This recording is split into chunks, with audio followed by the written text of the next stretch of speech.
যুদ্ধবিরতির ঘোষণা দিলেও থামেনি রাশিয়া ইউক্রেনের সংঘাত।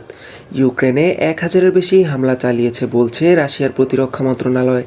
এর মধ্যে আর্টিলারি ও শত শত ড্রোন হামলা রয়েছে। অন্যদিকে ইউক্রেনের প্রেসিডেন্ট ভ্লাদিমির জেলেনস্কির অভিযোগ, যুদ্ধবিরতি কার্যকর হওয়ার প্রথম কয়েক ঘণ্টাতেই শতাধিক হামলা চালিয়েছে রাশিয়া। তার দাবি, ইউক্রেনের অবস্থান লক্ষ্য করে ৮৫০টির বেশি ড্রোন হামলা চালিয়েছে রুশ বাহিনী।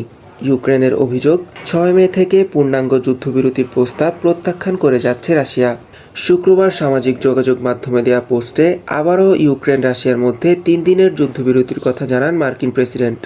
৯ মে থেকে ১১ মে পর্যন্ত যুদ্ধবিরতি কার্যকর থাকবে বলে জানিয়েছে ক্রেমলিন। এই সময়ের মধ্যে কিয়েভের সঙ্গে যুদ্ধবন্দী বিনিময় হবে বলে জানিয়েছে মস্কো। যুদ্ধবিরতির মধ্যে ইউরোপীয় ইউনিয়ন আবারও রাশিয়ার সঙ্গে আলোচনার সম্ভাবনার কথা জানিয়েছে। ইউরোপীয় কাউন্সিলের প্রেসিডেন্ট জানান, ইউরোপের ভবিষ্যৎ নিরাপত্তা নিয়ে কোনো এক সময় রাশিয়ার সঙ্গে আলোচনায় বসতেই হবে। তবে সংলাপের জন্য প্রস্তুত থাকলেও ইউরোপীয় ইউনিয়ন সেটির উদ্যোগ নেবে না।